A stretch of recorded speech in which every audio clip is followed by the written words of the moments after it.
Hi everyone, Leanne here from Jaded Blossom, and it is time for our October challenge. Hey everybody, so I'm using the Fall Leaves stencil along with the Happy Fall stamp set. So as you can guess, our challenge at Jaded Blossom is fall.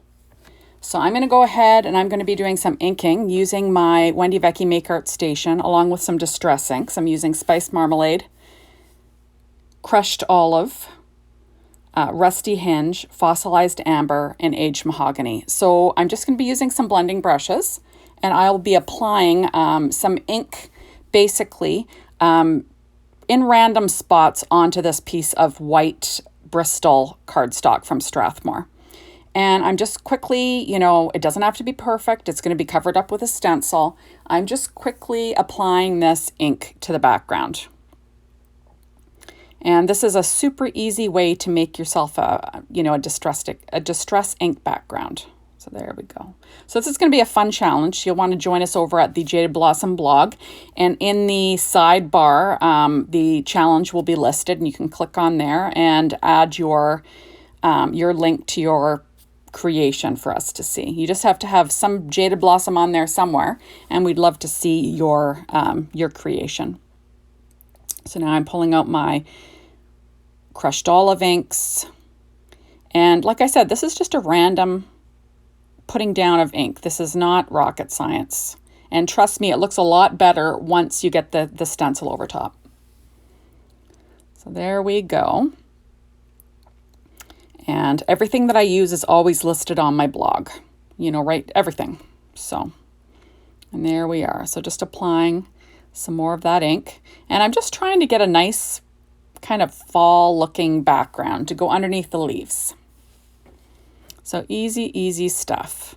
Now I'm going to grab this beautiful stencil called the Fall Leaves stencil from Jaded Blossom. It's gorgeous.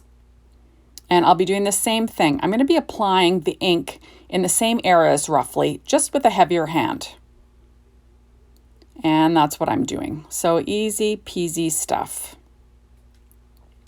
And I'll also be bringing in some other things later in this video. I'll be using the fall banner dies along with our fall dies and the card mat dies. I kind of use the card mat dies all the time. It's kind of my go-to when I'm trying to cut an A2 sized background, and I just want something A2 sized. It's just handy. So there we are, going to be applying the darker colors onto that Strathmore Bristol cardstock. The nice thing about Bristol is it's really smooth and it really lends to ink blending. It makes things look better than they are. There we are. So applying that Spiced Marmalade now. And that's about it. Like just really trying to get a fall leaves background. So this, I'm basically making my own pattern paper is what I'm doing. And there we go. How pretty is that? Gorgeous. Love it. So now I'm going to go ahead and I'm going to cut that background that I just made out of, I'm using the card mat die. There we are. So how pretty is that? So now I have a piece of Paper Tray Ink Americana, 4.25 by 11, scored at 5.5, to give me like a kind of a reddish brown A2 sized vertical card.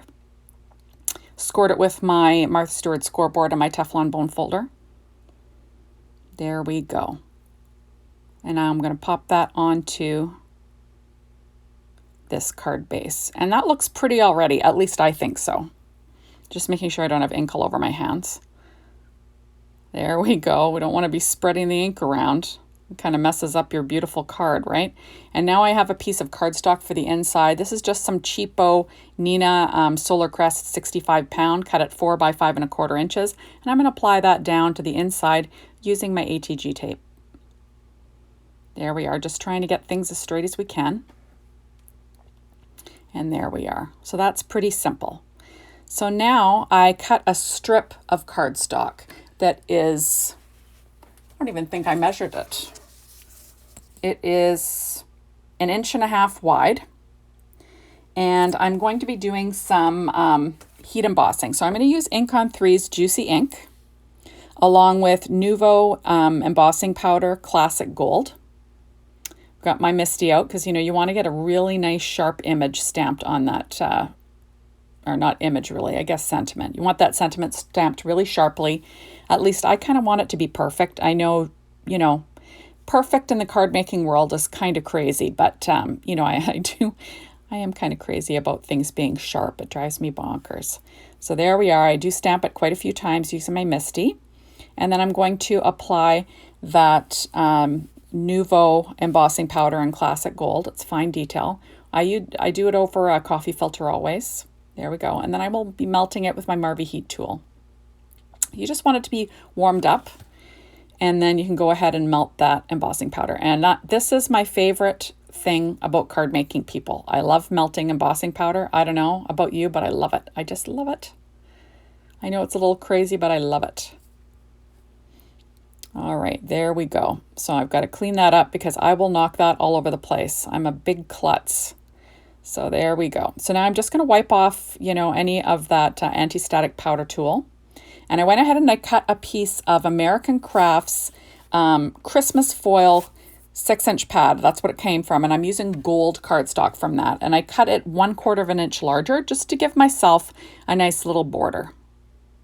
There we go. How pretty is that? And then I will go ahead and I'm going to add that to my card base, just flat down with my ATG tape. And I'm working on a Stampin' Up! Pad, and I like to use the grid to get things straight. So on the left, you'll notice that I've got a bunch of leaves cut out. Those were cut out using the fall banner dies and the fall dies. And what I did is I applied the same ink colors with a heavy hand onto that Bristol cardstock, and then I cut them out with the dies. So I have matching leaves to go with my background. So that's all I did. I didn't really show you that because I don't know what I was doing, but I didn't hit the record button, I can tell you that. There we are. So I'm just cutting off the overhang. There we go. And that's so pretty. And now I'm going to be adding on the fall leaves, the fall banner dies. And that's just the leaves. And I'm going to be sticking that down to my card base using Simon Says Stamp Craft Tacky Glue. That's cut out of the same color as the card mat. Or not the card mat, as the card base. And you can hear Sammy is making a racket in the background as I'm taping this. He's meowing at me and now he's scratching my chair. Because, you know, why not, right? There we are. So I just cut off the overhang. And now I've got the fall banner dies and the fall dies. And I'm going to pop up the little leaves on this border using Stampin' Up! Dimensionals, the little mini ones. And I just like the dimension that gives. And a little bit of definition, you know. But I loved how this card turned out. It was just really, I don't know, kind of serene and pretty. And fall cards are my favorite. I've said that in the past. I love making fall cards. I just think they're just so pretty. Fall's my favorite time of year. Okay, so here we go. So you can either cover them up with the large leaf or there's a little tiny leaf that will leave a border. And I decided to alternate them. So that's what I'm doing here. And I'm pulling in all the different colors that I blended on the background in the leaves. There we go. And I think this looked so pretty. There we are, using my reverse tweezers to put those on. Now I'm going to be adding on the leaves from that fall dies from Jaded Blossom. And I'm just sticking them down with some Craft Tacky Glue, at least this one, using my reverse tweezers. And I'm just going to have these leaves kind of, you know, falling, you know, down from the top of the card is what I'm doing. But of course I'm working from the bottom up. Now I am going to pop up this crushed olive leaf. And then I will pop up the fossilized amber leaf up here on top of the banner. There we go. So pretty. And then I cut out a few gold leaves with that out of that same American Crafts Christmas foil pad in that same gold color. So I got a couple of them, and I'm going to add those to my card base just for a little bit of bling. Now, I don't show you, but I also pull out Nouveau crystal drops in mustard gold, and I do a little decorating. So thank you so much for stopping by. Be sure to hop on over to the Jaded Blossom blog and participate in this amazing challenge. I would love to see what you make, and we'll see you soon in my next video. Bye, everyone.